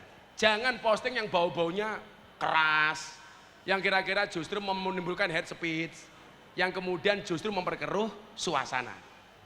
Itu paham-paham seperti itu, Le. Iki Pak Jokowi pemerintah bla bla bla bla. Didelok bener apa ora? Jangan terprovokasi. Ya terakhir Mbak E. Nama saya Agnes Monica Floresita Prasetyo. Agnes Monica. Nikahnya kapan? Agnes. Katanya Agnes mau nikah. Nikahnya Masih lama, Oh, masih lama. Kelas berapa Agnes? Kelas 12. 12. Sekolahnya mana? SMK Analis Kesehatan Nasional Surakarta. Surakarta. Cita-citanya Agnes? Jadi artis sukses membanggakan Indonesia. Artis sukses. Iya. Kamu punya bakat apa nyanyi? Gimana? Punya bakat apa nyanyi? Punya. Oh, punya. Punya bakat nyanyi? Punya. Tapi lebih ke dance sama modeling aja sih. Oh, dance. Dance-nya ngapa? Dance modern gitu. Kalau untuk tradisional baru dipelajari. Oh, baru dipelajari. Yes, mudah-mudahan kamu bisa manggung besok di atas Amin. Monas ya. Agnes agamanya apa, Dok? Katolik. Oh, Katolik. Kamu ke gereja toh? Iya. Oh, jangan sampai saya Katolik Gus, tapi gereja saya gereja negeri. Maksudnya Sabtu Minggu libur. Lah, ratau neng gereja gue berarti. Tetap ke gereja, Dok. Apa pertanyaannya Agnes? Mengapa kita sebagai generasi muda harus mengamalkan nilai-nilai Pancasila? Coba Pancasila, kamu baca dulu. Jangan-jangan kita banyak yang lupa. Kamu pimpin baca Pancasila bareng-bareng. Pancasila. Pancasila. 1. 1. Ketuhanan yang Maha Esa. Ketuhanan yang Maha Esa. 2. 2. Kemanusiaan yang adil dan beradab. Kemanusiaan yang adil dan beradab. 3. 3. Persatuan Indonesia. Persatuan Indonesia. 4. 4. Kerakyatan yang dipimpin Kerakyatan yang dipimpin oleh hikmat kebijaksanaan dalam permusyawaratan perwakilan. dalam permusyawaratan perwakilan. 5. 5. Keadilan sosial bagi seluruh rakyat Indonesia. Keadilan sosial bagi seluruh rakyat Indonesia. Tepuk tangan untuk Agnes. Nah, pertanyaannya, kenapa kita harus mengamalkan ideologi Pancasila? Ada nggak yang salah dari 5 pasal itu, Dok? Ada nggak yang salah dengan sila-sila itu? Bagus apa enggak? Pertanyaannya, alasan apa kita menolak sila-sila dalam Pancasila? Ketuhanan, bangsa Indonesia bukan negara agama, tapi sangat agamis. Indonesia bukan negara Islam, tapi sangat islami. Bukan negara agama, tapi sangat agamis. Dah, beragama dengan sesuai keyakinan masing-masing. Agnes, ayo ke gereja, Gus Miftah ke masjid. Menghormati masing-masing. Tanpa harus intervensi terhadap agama orang lain. Kemudian kedua, kemanusiaan yang adil dan beradab. Salahnya di mana? Persatuan, nggak ada yang salah. Kerakyatan, yang nggak ada yang salah. Keadilan, nggak ada yang salah. Nggak ada alasan sedikit pun kita untuk menolak Pancasila. Itulah alasan kenapa kita meyakini Pancasila sebagai sebuah ideologi. Tepuk tangan untuk Pancasila. Nah, gitu aja, Nes. Udah, masing-masing tak kasih 300.000 sama kaos. Kamu tadi namanya siapa? Jul. Kalau tak kasih uang untuk beli apa? Oh, di apa? Ditabung aja Betul, dulu. ditabung. Jangan dicelengi, beli tabung. Kenapa? Ada bayi tabung, nggak ada bayi celeng. Gasnya 300.000. Ya. Wah, sidik. Duitku entek, Dik. Sidik. Untuk beli apa, Dik? Duitnya? Di apa? Buat jajan. Jajan. Gawennya jajan kok ya kuru loh kowe iki. Orang itu kalau makannya banyak tetap kurus kayak kamu, 2 kemungkinan. Anugerah atau azab. Itu ya azab itu iki. Ya dah dulu sini. Tadi si siapa namanya? Zufar Gus. Zulfa. Tak kasih uang untuk beli apa? Nggih bangun kolam Gus. Wah. Kowe gawe kolam? Nggih Gus. Tak tambahi 500 yo gawe kolam. Alhamdulillah. Api kok niate yo. Sampai ngapusi tak santet gue. Mbak Agnes, salam untuk teman-teman gereja ya, Nduk ya. Makasih, Nduk. Ya, foto sini, buka kaosnya. Foto sini biar kita Mas Wali sini, sebelah sini. Nah, sini tengah. Banyak Mas Wali. Sini. Dibuka kaosnya. Dibuka. Sini Agnes, enggak apa Nes?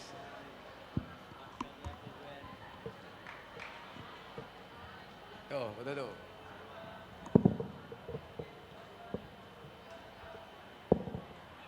Oke.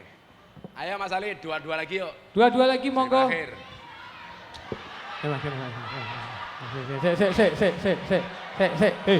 Sabar. Kene Mas. Nah, kene siji. Munggah sik. Cewek. Nah, Mbak sini betul. Tunggu. Kamu sini kok. Kamu sini. Tunggu. Tunggu ya, boleh Mbaknya sigap. Yuk, 4 orang. Yang lain nanti ya. Udah.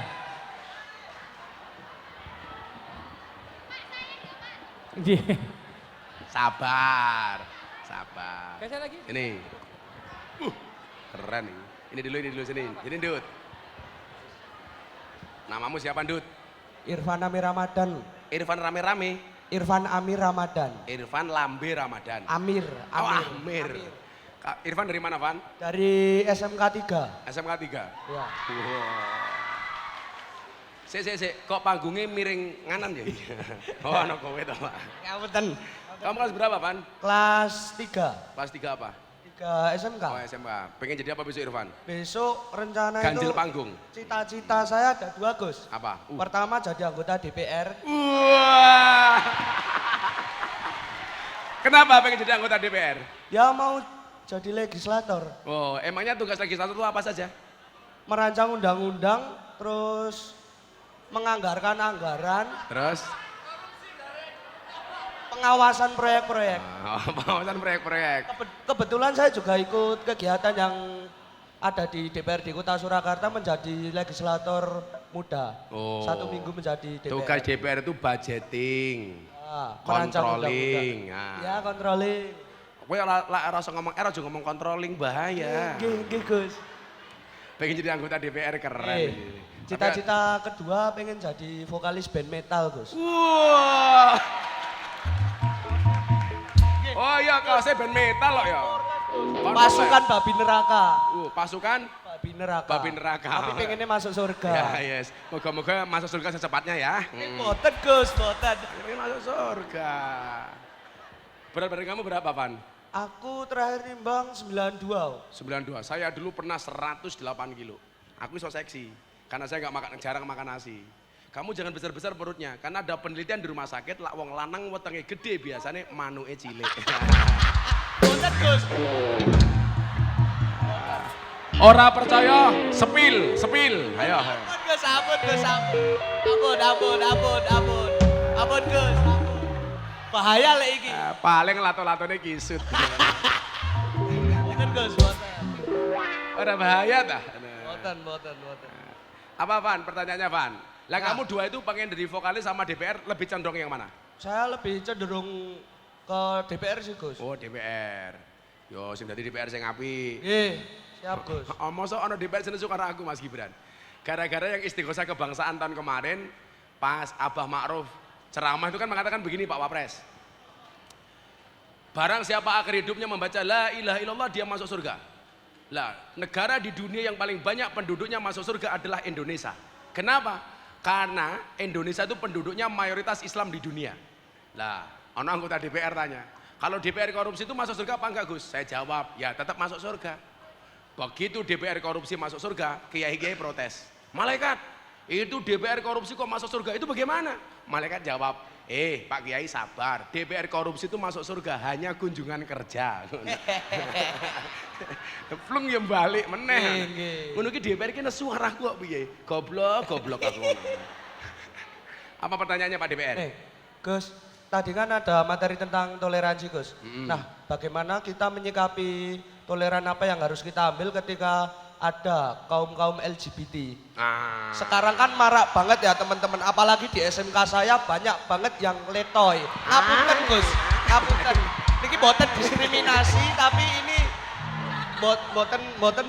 boten diskriminasi, tapi ini cuman menyampaikan. Oke. Tenan. Ngapunten Bu Kepala. Ya. Apik. Tapi kamu normal toh, Van? Saya normal, Pak. Saya suka metal kok. Oh, metal. Metal, merah total. Ora, melu tahlilan. Nggih, leres, Pak. Leres. Dek wingi mbah kula nggih bibar meninggal dek wingi 40-an hari ini. 40 hari. Kamu enggak kesusu toh? Boten. Boten, Pak. Ya Allah. Seneng aku ketemu Irfan iki, jan. Wetenge kaya buk. Kalau kamu dibilang, dasar Irfan gemuk, kamu jawab, enggak masalah aku gemuk karena makan nasi. Daripada kamu kurus, makan hati. Iya. Cuaks. Tapi nggak ada orang gemuk, Ovan. Ada teori yang mengatakan 100 kg di bumi itu sama dengan 30 kg di Mars. Itu artinya kamu tidak gemuk, hanya salah planet ya. Salah planet. Besok kamu sekolah yang Mars kan, Ovan. Jadi yang pertama begini, konsep Islam soal LGBT. Yang pertama, fitrah manusia. Kita lihat dalam surat Al-Hujurat. Inna khalaqnakum min dzakari wa unsa. Allah itu menciptakan jenis kelamin cuma 2, laki-laki dan perempuan. Allah itu menciptakan Adam dan Hawa, bukan Adam dan Irfan. Nah. Gus. Gak ada jenis kelamin ketiga, gak ada. Ada kasus sedikit namanya khunsa. Khunsa itu orang yang terlahir dengan 2 jenis kelamin. Kemudian dia diputuskan oleh medis jadi laki-laki atau jadi perempuan, itu berdasarkan keputusan medis. Contoh itu loh Mas Gibran, Andi Manganang yang anggota TNI itu loh. Kan dulu dia dianggap TNI itu ya. Itu kan dulu dia artis voli, atlet voli perempuan. Kemudian sama Jenderal Andika Perkasa dibawa ke rumah sakit. Ternyata dia laki-laki. Kalau dilihat ada rahim, jelas dia perempuan. Maka laki-lakinya dihilangkan. Enggak, itu dan itu jarang. Yang jelas laki-laki dan perempuan.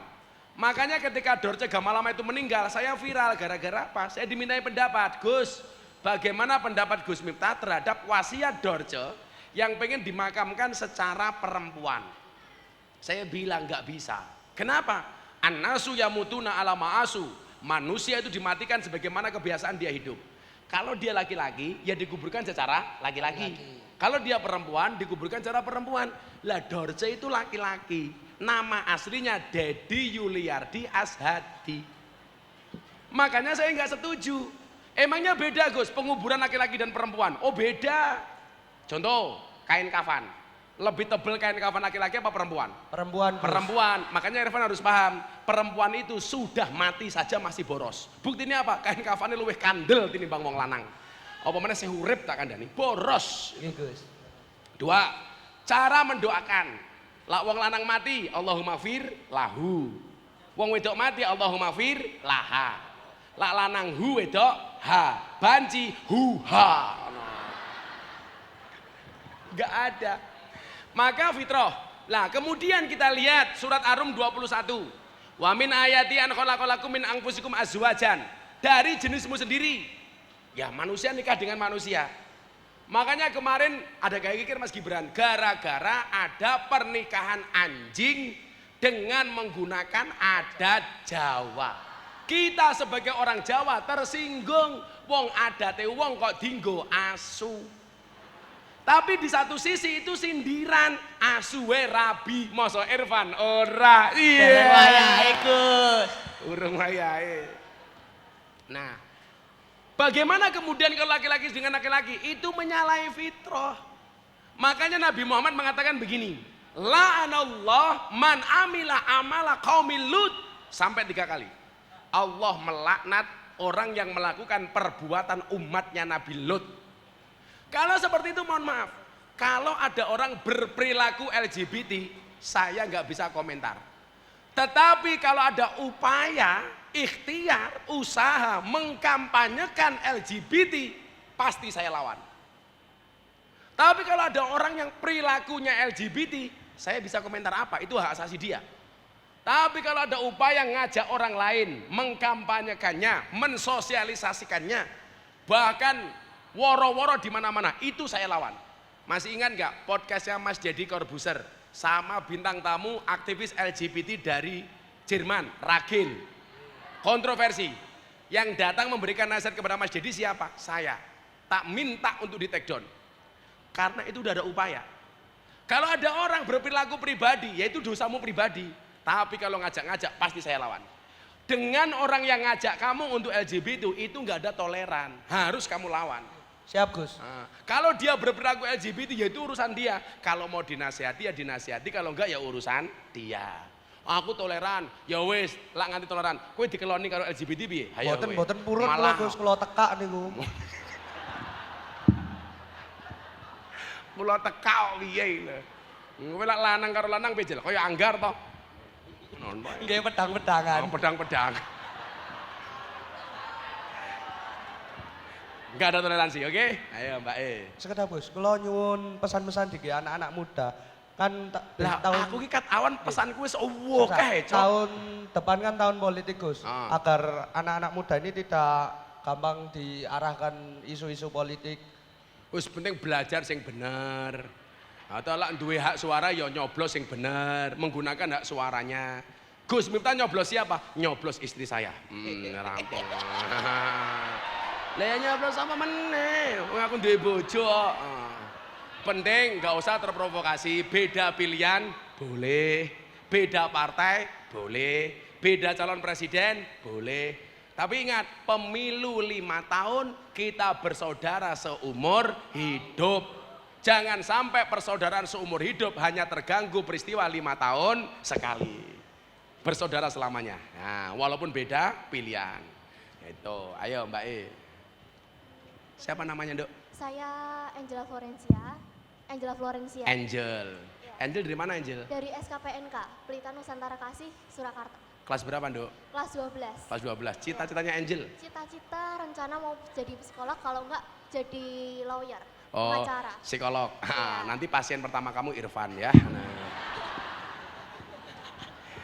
Kamu Kristen apa Katolik, Dok? Kristen. Oh, Kristen. Gereja kamu di mana? Di GBIKA. GBKA. Iya. Oke, pertanyaannya apa, Mbak Angel? Izin bertanya, kan tadi Gus bilang untuk menyinggung mengenai optimis dan insecure. Pertanyaan saya adalah Agak dekat, Dok, mic-nya, Dok. Pertanyaan saya adalah bagaimana cara mengatasi insecure atau rasa pesimis? Oke. Bagaimana cara menghadapi insecure atau orang yang pesimis, underestimate? Yang pertama, Dok, falikuli syai'in maziyah. Semua orang itu Allah takdirkan, Tuhan takdirkan mempunyai kelebihan masing-masing. Irfan punya kelebihan. Apa kelebihannya? Berat badan umpamanya.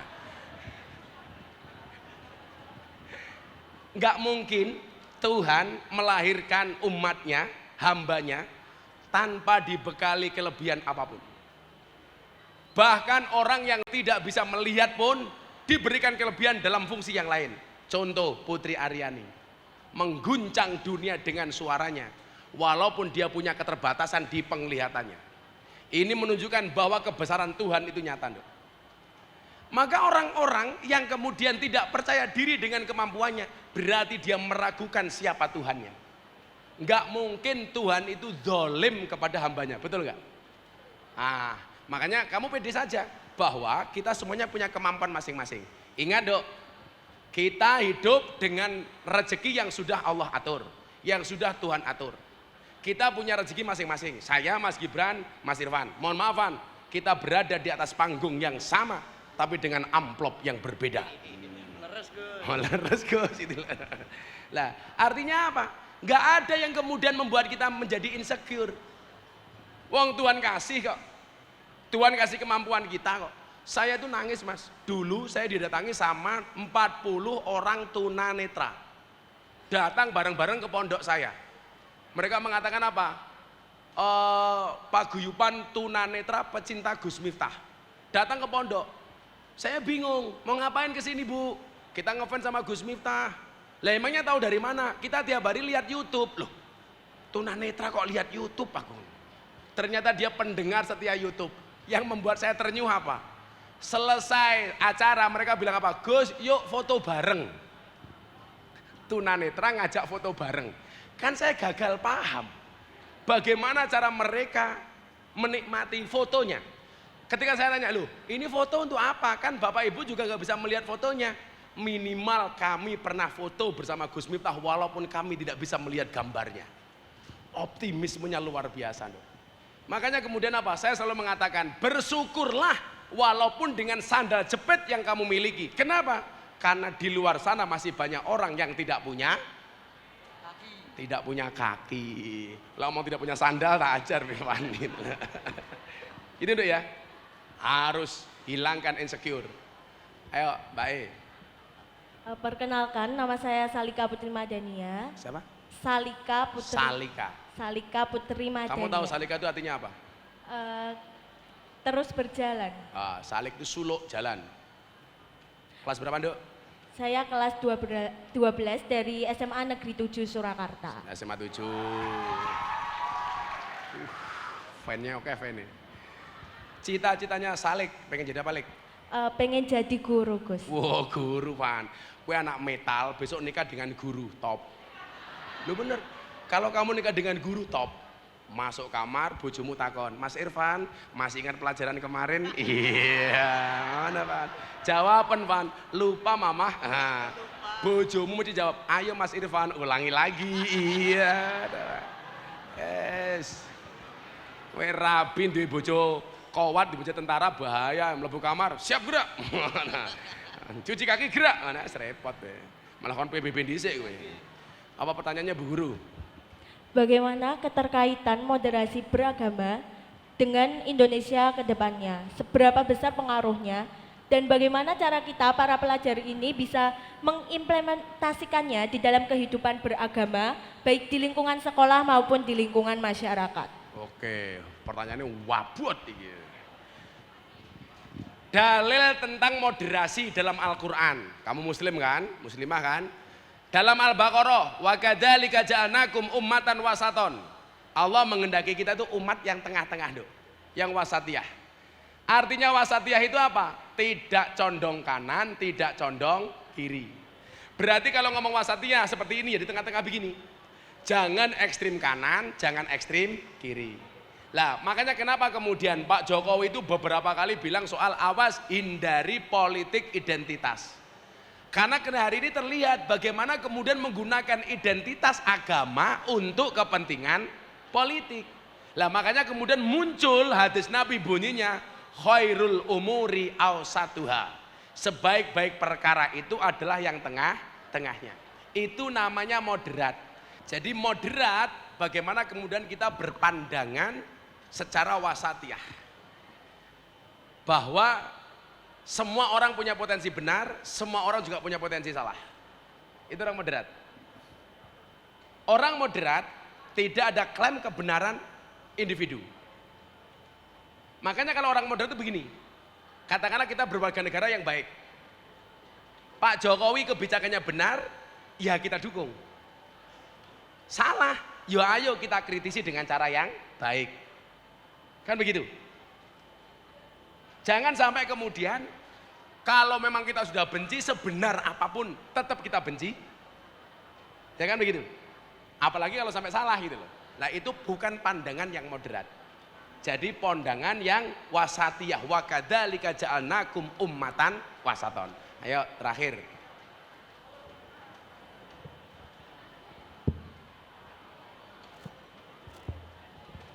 Perkenalkan, nama saya Hayden dari Siapa Le? Hayden. Hayden. Wah, kok tersembunyi jenengmu itu? Hayden. Hayden Agenda. Kamu dari mana Hayden? Saya berasal dari sekolah SKPNK. Oke, kelas berapa Hayden? Saya kelas 11. Cita-cita? Cita-cita saya ingin menjadi programmer. Programmer. Ngeri. Apa Hayden? Kamu Katolik apa Kristen? Saya beragama Katolik. Katolik. Apa pertanyaannya Hayden? Saya di sini bertanya mewakili orang-orang yang non-Islam, minoritas seperti saya. Gimana kita menghadapi radikal rasisme? Kamu pernah melakukan rasisme? Belum, tapi banyak orang-orang yang Jangan pernah bilang mendapat. belum dong, tidak. Kalau belum berarti masih mau. Kalau tidak enggak. Ada enggak perilaku di lingkungan sekolah kamu yang mencerminkan rasis umpamanya? Mumpung ada Pak Wali. Tidak. Enggak ada. Oh, wah. Kita Solo mendapatkan kota toleran nomor berapa Mas? Nomor 4 di Indonesia loh. Nah, terus yang kamu tanyakan apa? Ada nggak kamu melihat perilaku rasisme di lingkungan kamu? Tidak ada. Tidak ada. Terus pertanyaannya? Kalau misal kita mendapat perilaku Atau begini deh, rasisme, kamu merasa sebagai minoritas, ada nggak perlakuan yang berbeda baik di sekolah maupun di lingkungan masyarakat kamu? untuk saat ini sih belum ada. Tidak. Tidak. Jangan bilang belum. Kalau belum ngarep-ngarep gitu loh. Itu berarti kota Solo menurut kamu kota yang toleran nggak? Tidak. Kota yang toleran apa intoleran? Iya. Iya apa? kota yang toleran. Kota yang toleran. Terus problemnya apa Mas Hayden? What is your problem, brother? Jadi kalau misal orang-orang minoritas seperti saya ini mendapat perilaku rasisme, gimana cara kita menghadapi peristiwa tersebut? Orang Indonesia mempunyai kedudukan yang sama. Pancasila mengakui Bhinneka Tunggal Ika. Indonesia itu terdiri dari 17.000 pulau. Ada 1.600, 1.700 bahasa. Ada 6 agama. Semuanya memiliki hak yang sama. Untuk dihormati dan menghormati, untuk memilih dan dipilih. Artinya apa? Nggak ada kemudian orang yang mayoritas merasa lebih hebat daripada yang minoritas. Kemudian yang minoritas menjadi minder. Hilangkan jauh-jauh itu dari pikiranmu, Hayden. Nggak ada. Siap. Nggak ada. Kalau ada perilaku-perilaku yang kurang pantas seperti itu, kamu bisa lapor Pak Wali. Di sekolah kamu bisa lapor ke kepala sekolah. Oh, ini ada rasisme nih. Contoh, saya orang Katolik. Saya tidak mendapatkan pelajaran agama Katolik di sekolah saya. Itu nggak boleh. Karena amanat undang-undang pendidikan mengamanatkan semua siswa didik berhak mendapatkan pelajaran agama sesuai dengan agama yang dianutnya. Siap Pak. Oke, wis sore, sholat doan. Ayo. Gitu kok Pak pakai duit Pan? Wah, samplifier kok piye wis. Hobimu kayak Pak Jokowi metal ya. Jadi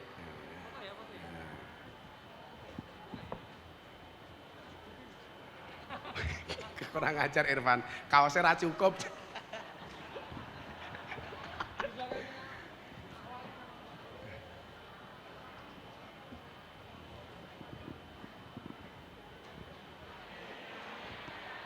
Dibuka kaosnya iki lho.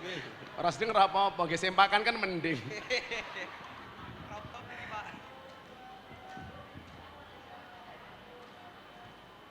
Yuk, nyanyi sholawat kebangsaan dulu yuk, ayo. Shallu ala Nabi Muhammad, udah sana. Joko tingkir minumnya kopi, kopi ditanam di pinggir kali.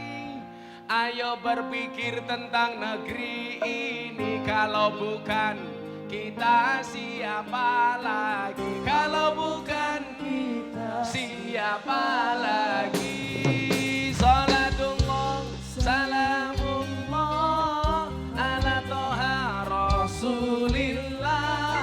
Salatullah, salamullah ala yasin habibillah. Ala yasin habibillah. Tawassalna bi bismillah. Yuk semuanya berdiri terus kita foto bareng yuk. Bantu nggak Pak? Semuanya berdiri nggak Pak? Nanti kita foto bareng. Bi ahlil badri ya Allah. Bi ahlil badri ya Allah. Jalan-jalan di pedesaan, desanya aman bersih terjaga. Sucikan hati, tetapkan iman. Merah putih melekat di dada. Merah putih melekat di dada.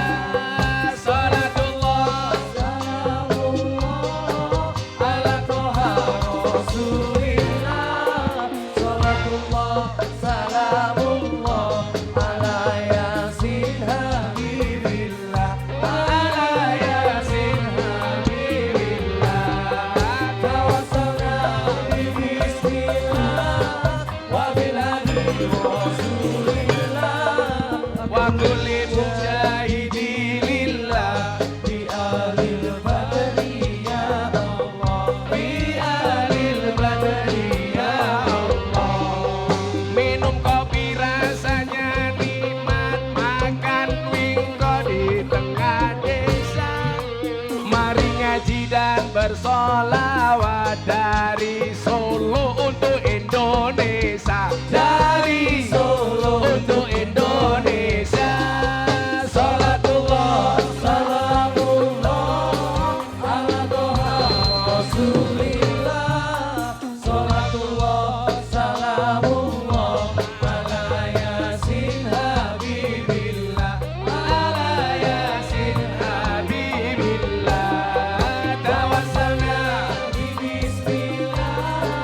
wabil hadi Rasulillah wa kulli mujahidi lillah bi ahlil badri ya Allah bi ahlil badri ya Allah. Bunga cantik di tepi taman, beragam warna memikat hati. Mari rawat kebinekaan demi keutuhan NKRI, demi keutuhan NKRI.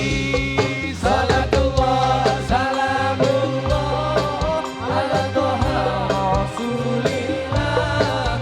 Salatullah salamullah ala yasin habibillah, ala yasin habibillah.